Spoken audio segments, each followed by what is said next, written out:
Hey guys, so I know it's been a while since I've been here, and obviously today's video is not going to be in a golf course. I am actually in a bathroom because the audio here is good, the lighting is good, so yeah. But anyway, today's video is just going to be kind of a catch-up of what I've been up to and what I am going to be doing. I think if you guys follow me on other social media channels, you guys might be more updated, but if you don't, then you probably don't really know why I haven't really been on here. And some of you guys have even been a little bit upset with me and been like, why haven't you been responding? I don't ever want to say that I feel obligated to make these videos, because I don't feel like there is an obligation for me to make a video. And honestly, I could just not make this video, but I generally enjoy making these videos and I love connecting with you guys, so I hope you guys are patient with me. You guys know I have been on tour, and that's the reason why that I have not been very active on YouTube. But anyway, to further know more about what I've been up to and what I'm going to be up to, keep watching the video. And thanks for continuing to be part of Team Jen. Thanks for being patient with me. It is very difficult to be filming, to be playing, to be traveling and doing it all alone, so I hope you guys understand that. But yeah, just keep on watching the video if you want to know more, and thanks for clicking on it, thanks for watching, thanks for subscribing, and thanks for giving it a thumbs up.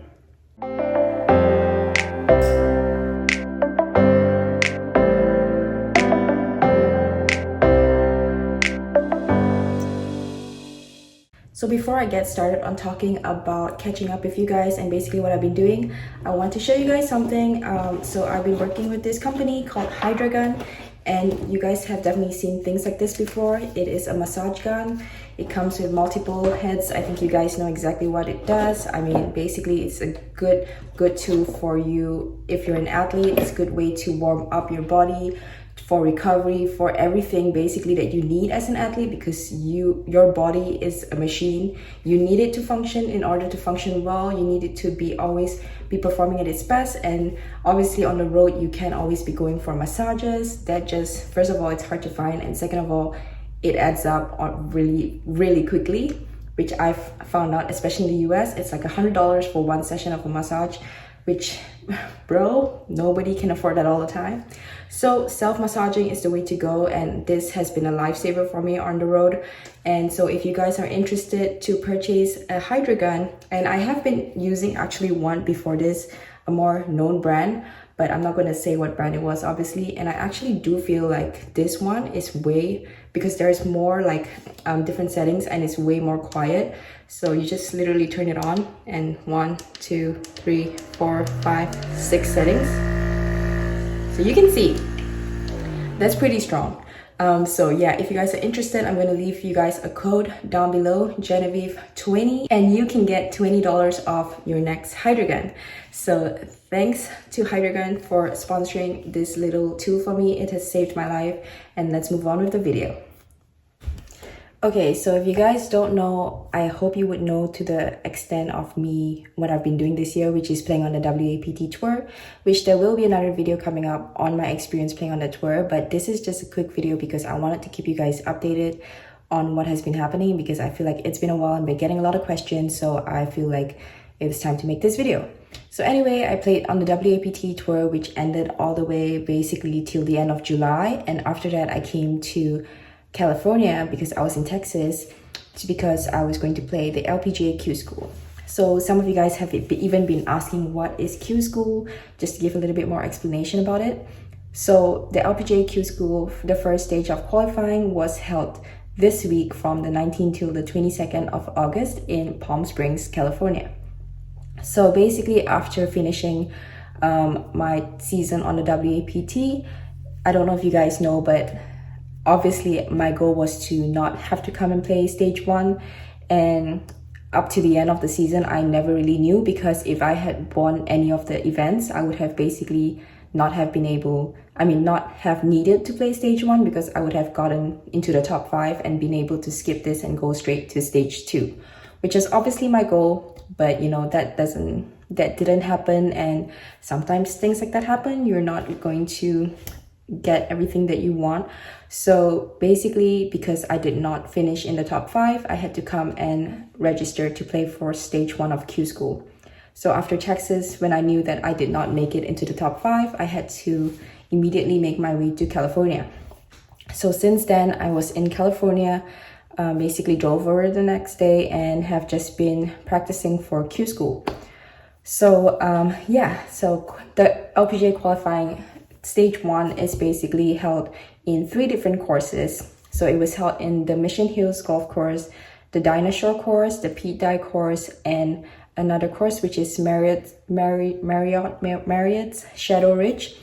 And so yeah, it's held over 3 courses, and it's basically, I don't really know how they count it. They kind of tell you once you're in the tournament. You don't really know what the number is going to be until you register, because girls are registering up till the end date because it's a very expensive fee just to join the tournament. So not everybody has the money to pay for the fee as soon as like Q school opens up. So sometimes you get like really late registers. So you don't really know what the total number is going to be and what the top, whatever you need to be to get to the next stage until you actually enter Q school, and it's the week of Q school. So for this year, there was a total about like 340 participants, I believe. And obviously this year it was quite a big field as well. I mean, there's always a lot of people in Q school stage 1, but there was more this year because last year they didn't have a Q school because of COVID. So obviously there was a lot of girls playing this year. And so it ended up being the top 95 was going to make it past stage 1 into stage 2. So obviously the goal this week was to get into the top 95 girls. And yeah, so I played it. I did not play the way that I wanted to. It was it wasn't a bad week, I would say. The last time I played Q school was after college, right after college, which was in 2017. And I played stage 1. And I actually did make it past to stage 2. So I did play stage 2 the last time I played Q school. But this year I did not make it past stage 1. And obviously it's very devastating because if you guys know, the reason why I came to play the WAPT was to prepare myself to play in stage 1, because I had not played tournaments for a long time because of COVID. Before that, because of COVID. And I knew that I couldn't just not play tournaments for 2 years and come and register for the most stressful week of your life and just try to play well. But, you know, at the end of the day, I did play the WAPT. I learned a lot from it. I got back into the swing of things. Unfortunately for me, it just wasn't my week out here in Palm Desert. And that's just the thing about golf, and that's the thing about Q school. So it is basically 4 days, and it decides, well, it's first 3 days and then you get cut. So it basically decides your future for the following year, if you play well or not in these 4 days. So that is why people say that this is the most like stressful qualifying school ever, because I mean, just in general, it's just the most stressful 4 days of golf, because it's one stage, it's 4 days, it's either you make it or you don't. And if you get to stage 2, you pretty much have Symetra status. So even stage 2, they always say it's not as difficult as stage 1, because you're going to stage 1 fresh, you have nothing. So you're going in there and it's either you play well or you don't. So to kind of summarize it, like obviously I don't really want to say like, oh, I did this and I did that, because I think first of all, it can be seen as like me making excuses, which I know some people are going to be like, oh yeah, you're just making excuses, you're not good enough, blah blah blah. At the end of the day, sum it up, it's just I do not play well. So that's just golf. And it's like, it's not that I really hit badly. I don't think I really hit it that badly. The way I was hitting, I could definitely have easily made the cut.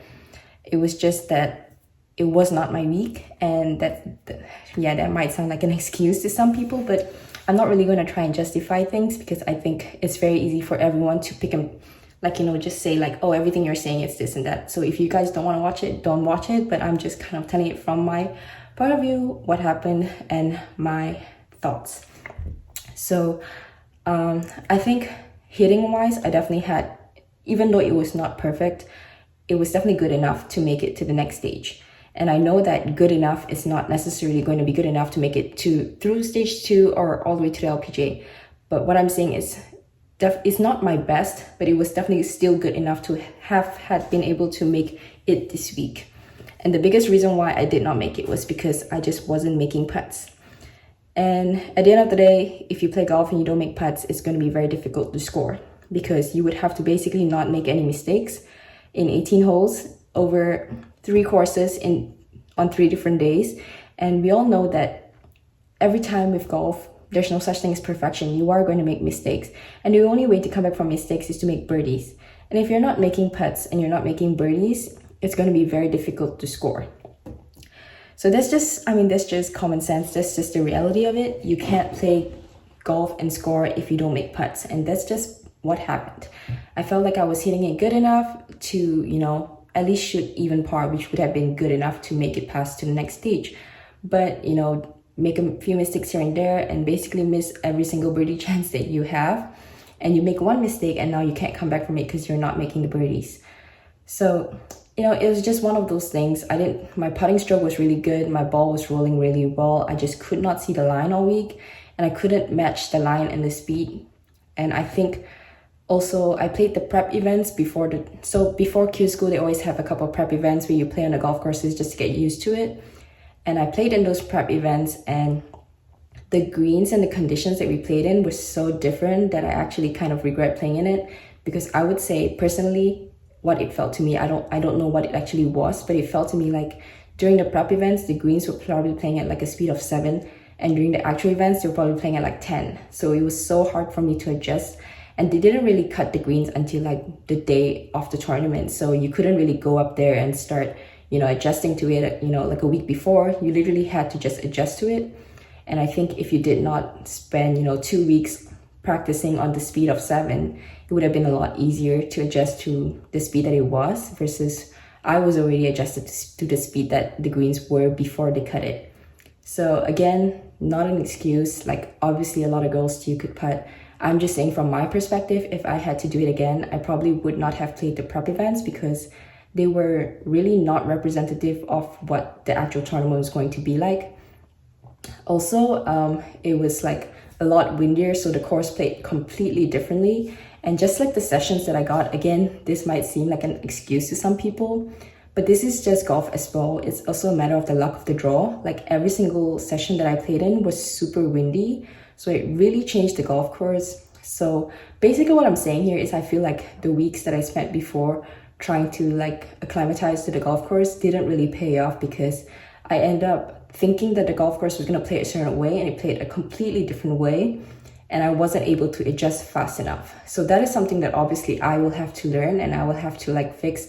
And I think it is true, like golf in the West Coast and California is so different from where it was in Texas, and I wasn't able to adjust fast enough. So that is something that I'm going to have to learn, and it's something that I'm just going to be something that I have to deal with, because conditions change all the time. People can do different things to the course all the time, and the players just have to learn to adjust. So I'm not blaming anybody, and I'm not making it an excuse. It's something that I know I need to work on. I'm just stating that this is what happened. So yeah. So sorry. I'm not talking a lot, but anyway, basically, I don't want it to seem like I'm making excuses. It's, at the end of the day, it is what it is. I just did not play well enough. And I mean, a lot of people there are so many of you guys who still tell me like, oh, I still believe in you, go for it, you got it. And I really appreciate that. And at the end of the day, it's really up to me. Like, it's not whether you guys say that you believe in me or you don't. And there are a lot of people on both sides of the spectrum. It's whether I believe in myself, and that's the only thing that matters. And that's just the reality of it. And this week I just did not have it. And it's hard. I really fought all the way and I really tried to get it back. But, it's really hard when you just hit the putts. You see the ball rolling down the line you want it to, and you think you got it, and it just doesn't go in, or it just doesn't break the way you thought it was going to. And then you just kind of stand there, you're just like, why can't I get it in the hole? So some days it seems like it's a lot easier to get the ball in the hole than other days. And some courses just suit some people more than other people. And that's just the way it is. And that's the thing about Q school. I think if you've never played in a qualifying school, you don't really understand how difficult it is, because your entire year boils down to 4 days. It's like you have one bad day and you are already like trying to play catch up. So at the back of your head, you're knowing, and plus you pay $2,500 to enter this tournament. So you're not getting any money out of it. So you already spent this amount of money. you know that it's going to determine your next year. Obviously, there's a lot of pressure. And I'm not going to say pressure didn't play a role. Of course, pressure played a role. Pressure played a role for every single person on the field. I don't think there's anybody that did not care. Well, if there was, I don't know how they did it. But yeah, you know, obviously it means different things to different people. But pressure is always going to be a part of it. And you definitely see it here in stage 1 of Q school, because it is, you know, there's how many weeks in a year, and this is the week that you have to play well. For some people, they might play really badly for 50 weeks in a year, but they play good for this week, and then it's, you know, that's good for them. They're meant to make it pass.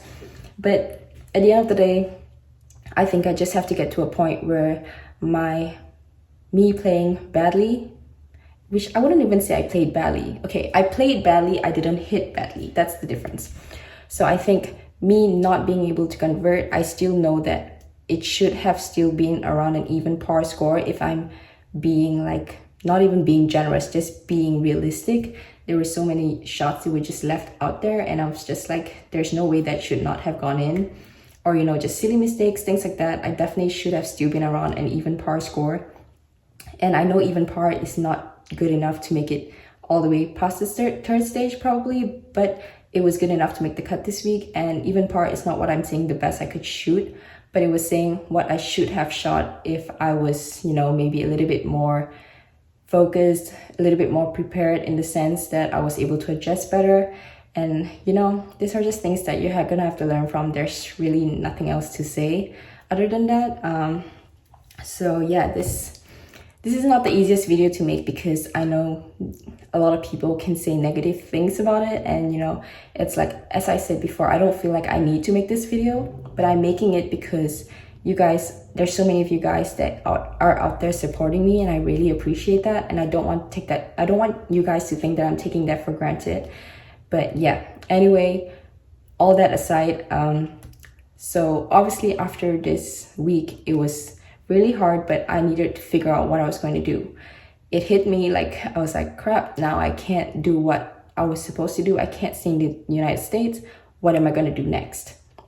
So my plan is basically I have to do a couple things for my visa right now, and it's pretty ridiculous, but I'm not going to tell you guys what it is, because it's just part of the things that you have to do when you're not from a country.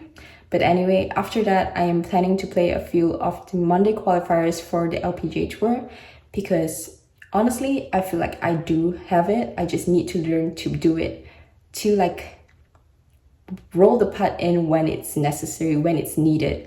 And I think being in a Monday qualifier, it's a 1-day event. You know, you need to give it your all. That's a good place to test it, to put it into play, and it's a good way to, you know, I could go and play the remaining WAPT events, which I don't really know if I will. But I think since I have the opportunity right now, I am going to go play those Monday qualifiers and try to make it into an LPGA event. And at the end of the year, I might be thinking about going to another Q school or that kind of thing. Well, I will keep you guys updated. For right now, I'm not really sure, but I will be playing a few Monday qualifiers, and then I think I will be heading home, because unfortunately there's nothing else for me to play over here in the US.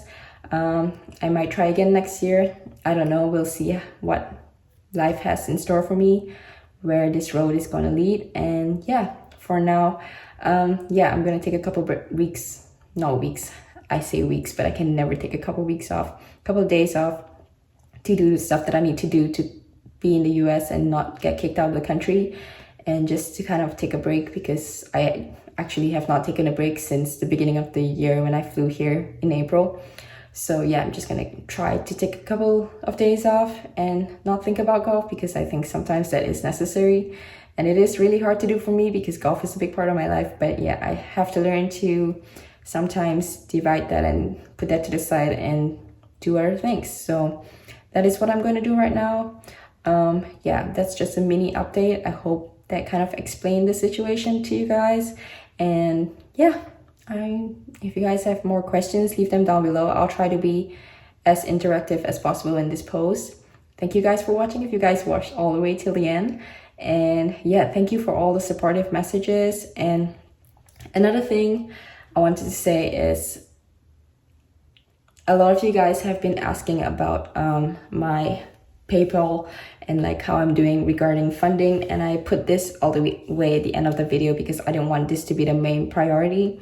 You guys have already been really generous with me, but if you guys obviously know playing on tour, it's not cheap, and it's a lot more expensive than you might think it is, especially now in this day and age. There are so many more things that, you know, like I said earlier, paying for a massage is $100, but you need your body to be in good condition to perform well, so you need to pay that $100. So it's kind of like a chicken and egg scenario. You have to spend the money. But yeah, I am probably not going to set up another GoFundMe page because some people view that in a negative light, like I already got a lot of money from a lot of generous people and I'm asking for more, and I don't really want to do that. But I will link my PayPal over here and down below for those of you guys that do want to contribute, and thank you guys if you do. But yeah, like I said, the first time that I did set up the GoFundMe, it's not something easy to do, to ask people for money, so I don't really know if that's something I want to do again. And you know, people can see it negatively, and you know, people can base that on and they expect things from you. Like people expect me to post videos when I'm traveling on the road, busy literally driving all around the country and playing tournaments, and like, you know, they expect me to post more videos, respond to comments and stuff like that. And I understand that's part of the life that I've chosen, but I think people don't realize that I'm doing this alone. Like other people have other people to help them, and I'm doing all this alone. So I hope you guys can be a little bit lenient with me, and a lot of you guys are very lenient. Don't take this the wrong way, because there are so many of you guys that are so understanding. I'm just putting this for those people that have been requesting. So yeah, I really appreciate that you guys are looking forward to watching more videos and stuff like that. But please be patient with me. I am trying my best, and there are a lot of factors that are the reasons why I sometimes am not able to upload or, you know, comment or whatever. So yeah, again, I don't want this video is really super long, but thank you guys for watching, and I will catch you guys in the next one, and it will probably be a really interesting one. I think for me, I think it's going to be an interesting one. I think it will be for you as well. So I hope you guys stay tuned to that, and catch you guys next time. Bye guys.